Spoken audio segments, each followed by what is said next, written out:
Hello everyone and welcome back to Arctic Retro. This is just a short video. I didn't actually plan. It's right before I take my vacation, but yeah, I actually got this one today delivered. And it's a Commodore 64 Ultimate Founders Edition. You already maybe seen my Starlight Edition videos. This was the one I actually should have first. I ordered it back in August last year, and since then a lot of crazy things has happened, but finally it's here.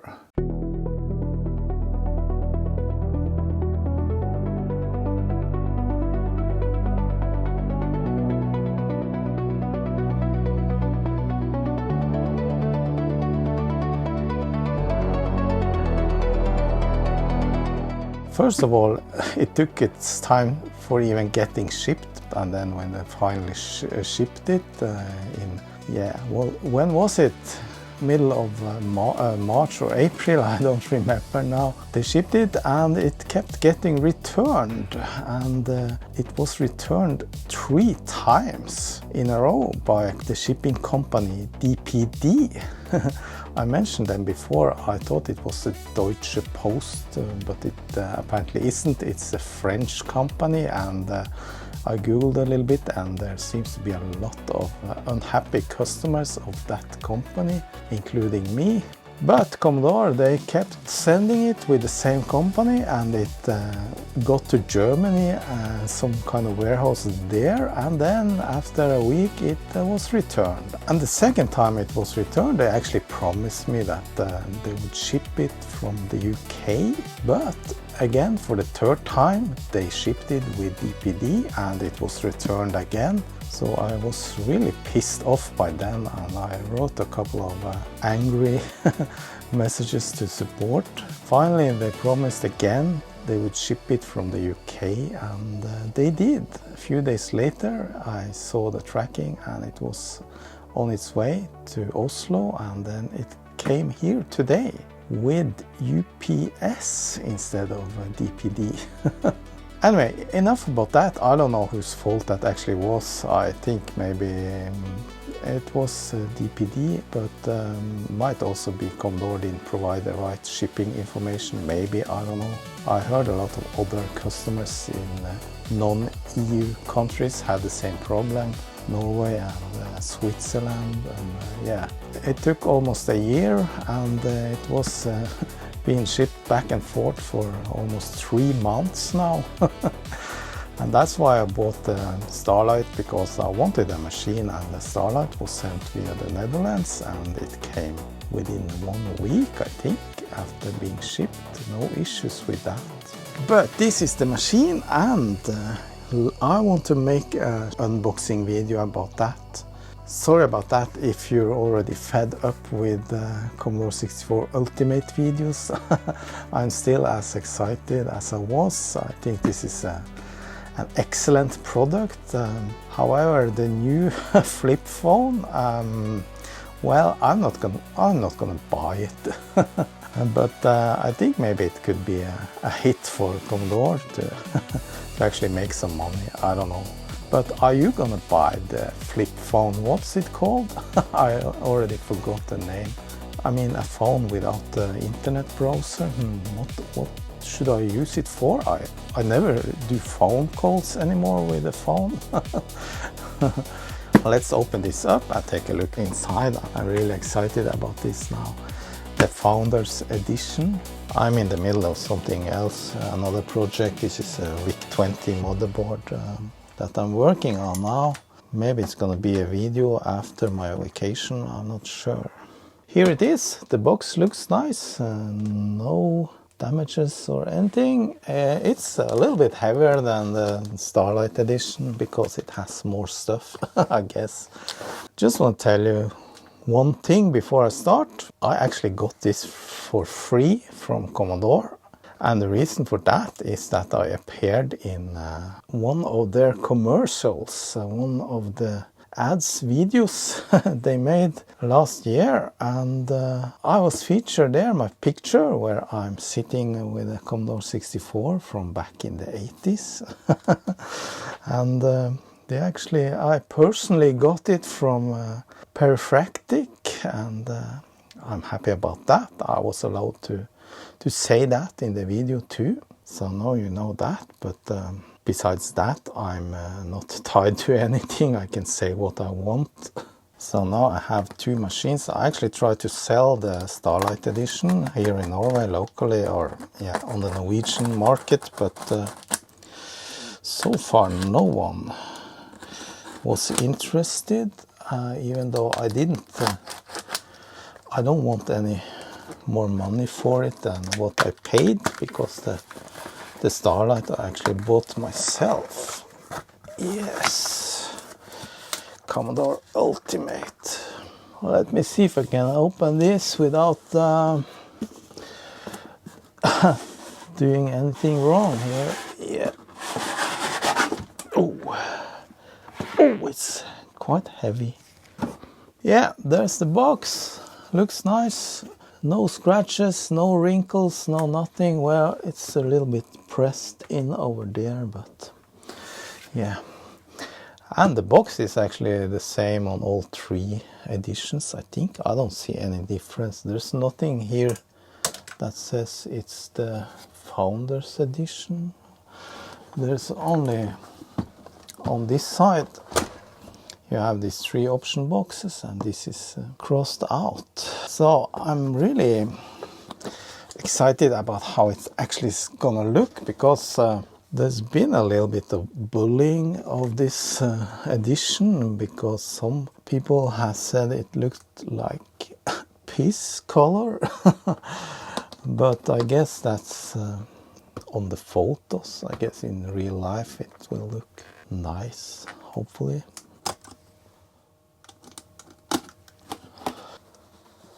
Ooh, yeah, and the t-shirts. Two t-shirts, one white and one dark. I wonder what size. They never asked me about size.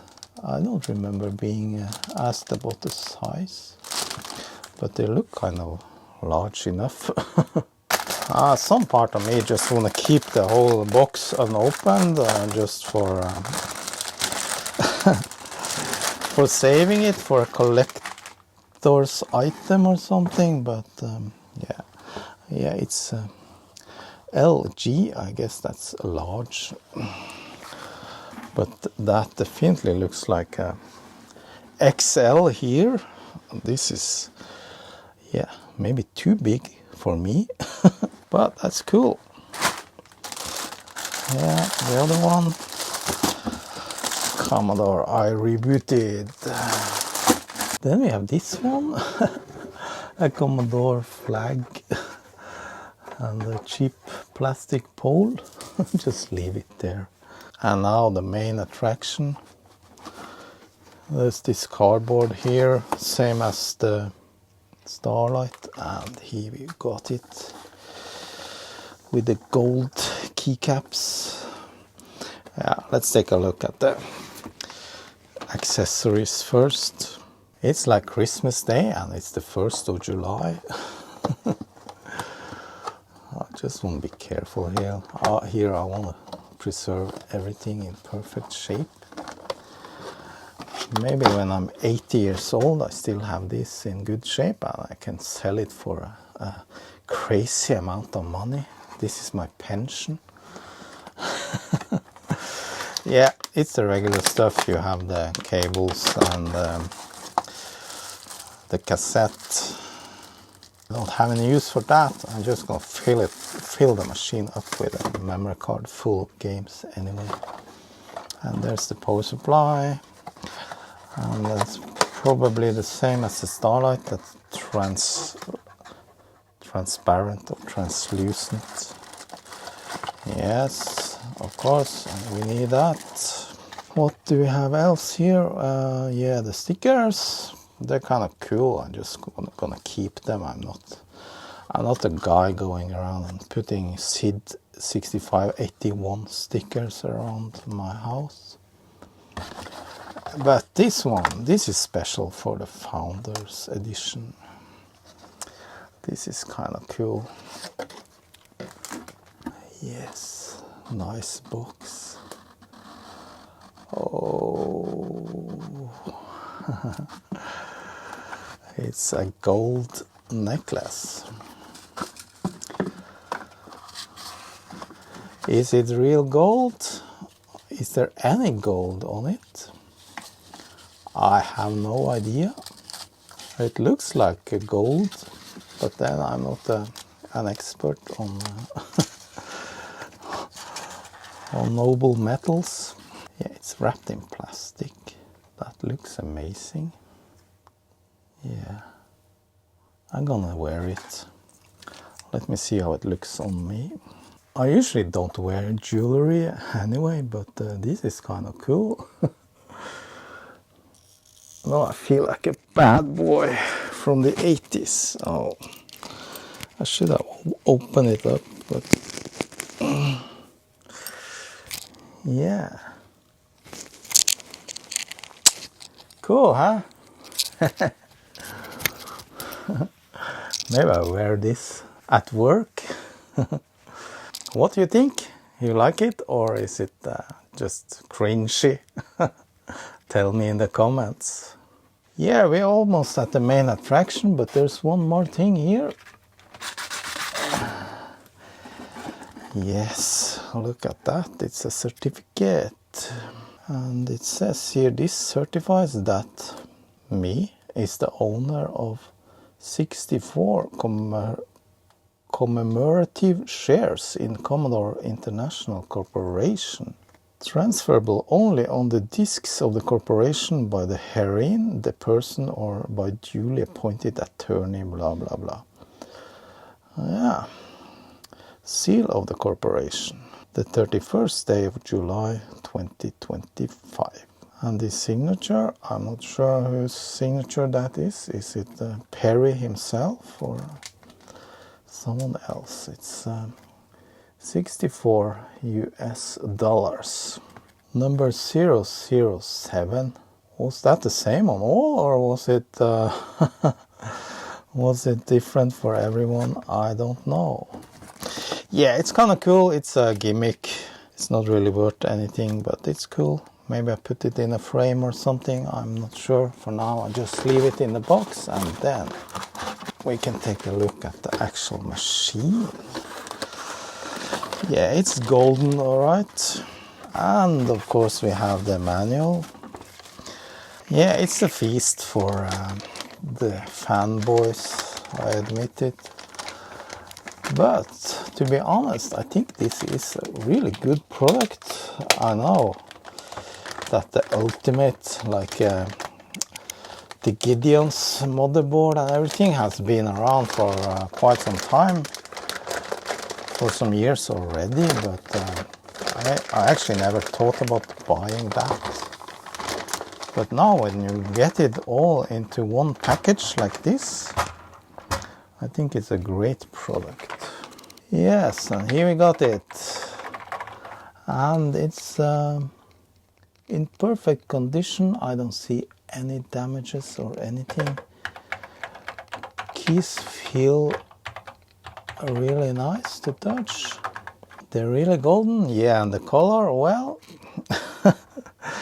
I wouldn't call it piss color. It's more yellow than that. But yeah, I don't know. I think it's cool, but I think maybe it's difficult to make a semi-translucent case like this in gold without it being perceived maybe as a little bit ugly. I mean, I made my own gold version of the Commodore 64, a C variant, a while back. And this one is a regular Commodore 64C, which I painted in gold color, and it has a replica motherboard with everything, almost everything inside. It's new parts.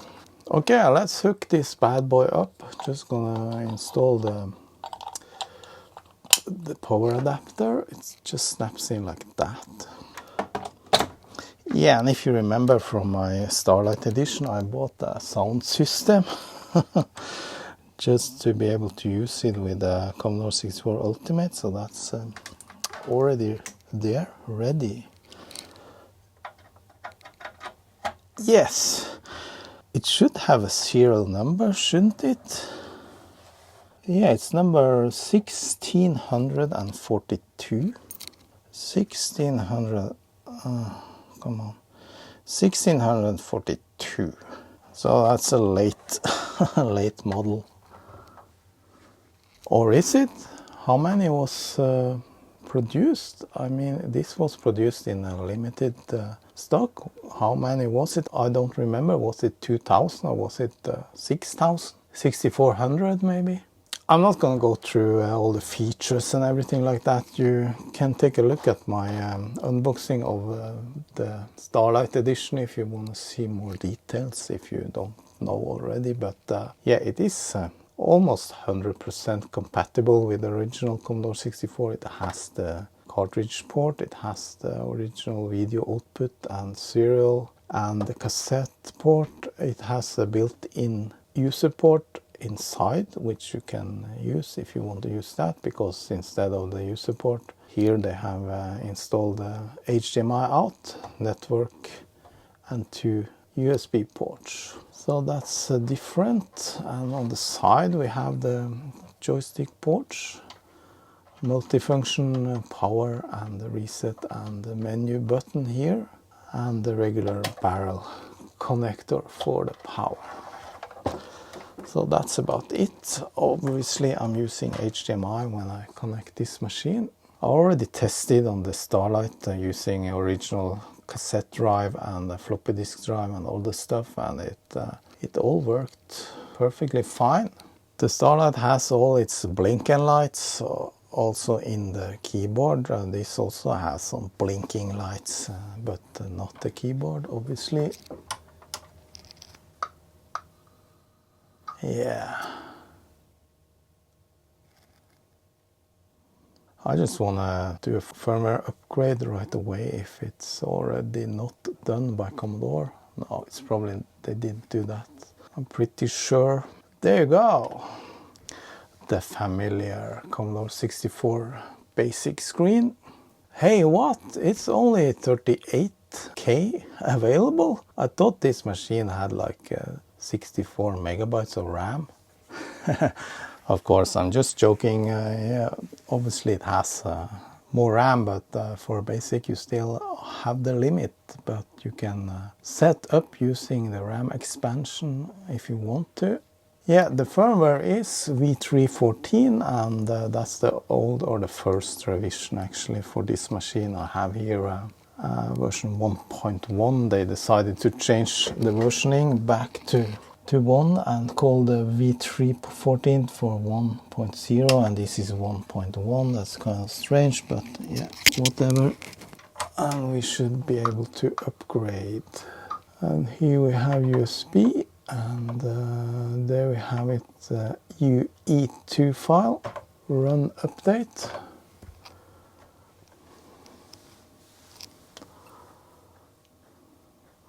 Reformat flash disk, yes, but it doesn't really matter.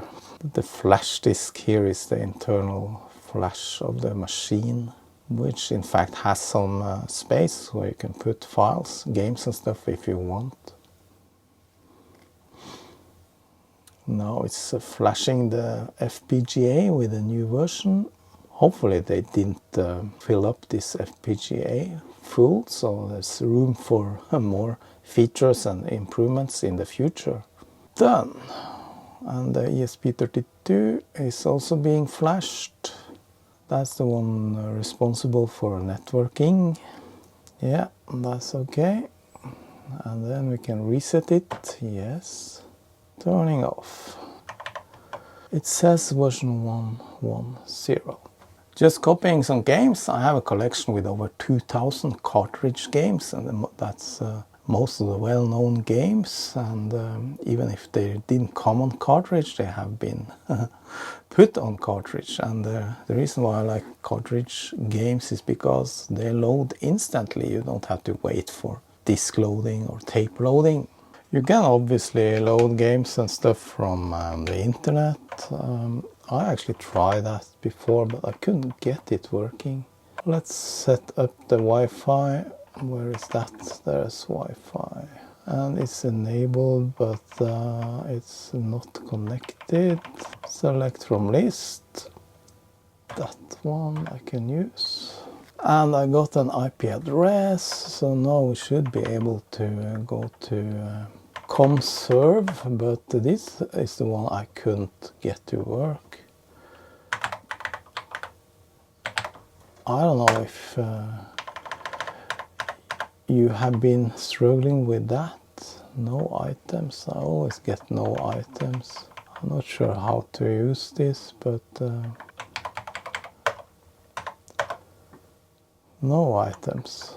Whatever I type here, I get no items.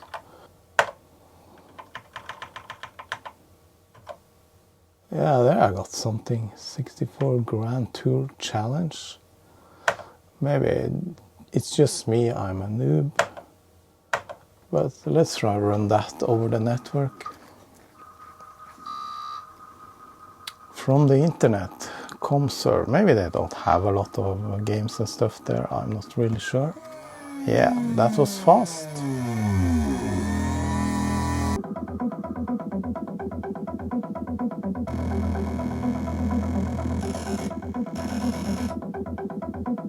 Yeah, it's cool. Yeah, it's called GTC Music Disc. So let's jump out of that and check out the USB drive. I have the cartridges folder here, and here's everything. Just select something random. Pac-Mania. Oh. Paradroid. Parallax. Yeah, you see how quick it loads. It's instant.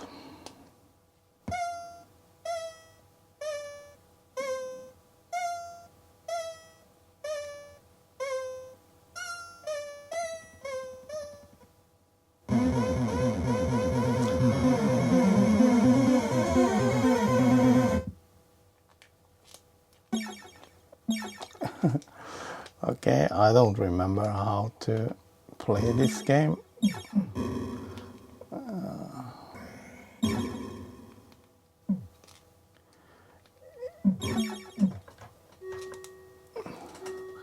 I have no idea. I remember this game from back in the day, but I don't remember now how it actually is played.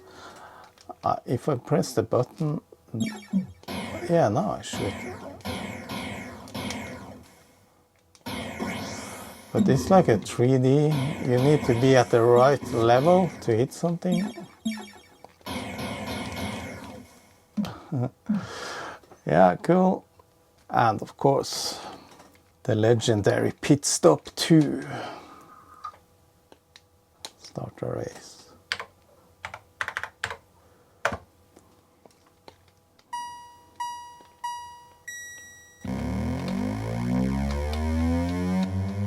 I'm the red car.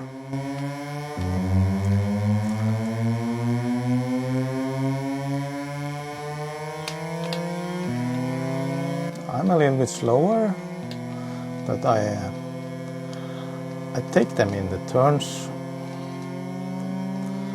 This one I used to play a lot back in the day with my friends. We had these tournaments.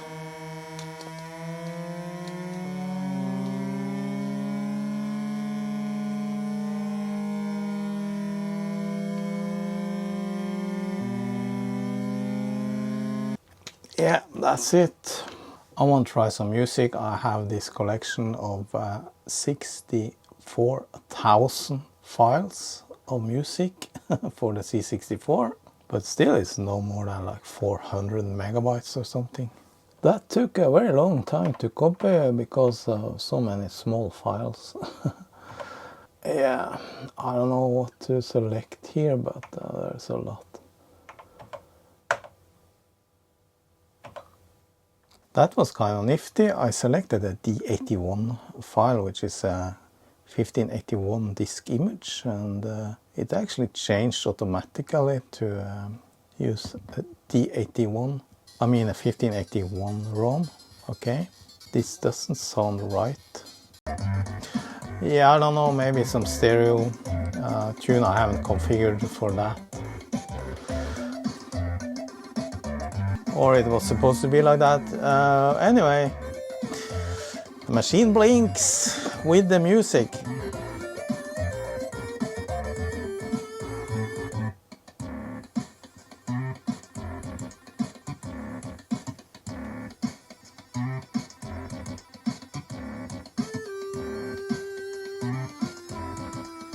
Amiga SID. There's a built-in SID player in the machine, so if you select the SID file, it will start playing it.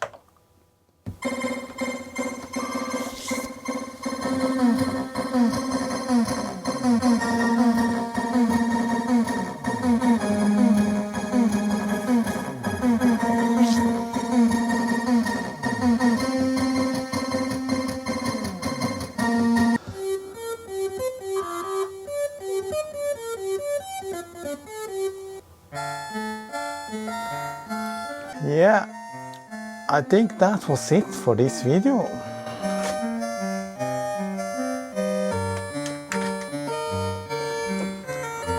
Yeah, it's finally here, the Commodore 64 Ultimate Founders Edition. I'm happy to have it. I think it's a great system, and now I have two. Maybe I should buy the original, the gray one too. I mean, why not? And then you have the C64C that comes out later this year. I don't think I'm gonna use any more money on that. Hopefully Commodore will come with some other nice retro systems in the future. Many people ask for the Amiga. I hope that's gonna happen too. So I just wanted to make this kind of quick and shortish video. I hope you enjoyed it. Now I'm gonna play around a little bit more with this computer, and then I have my vacation for 5 weeks. I don't know what to do for 5 weeks, but we'll see. Just want to say thanks for watching, and just want to wish you all a happy summertime, and special thanks to my Patreons and everyone else supporting me, and I have some supporters on YouTube membership also. Thank you to you too. See you, bye bye.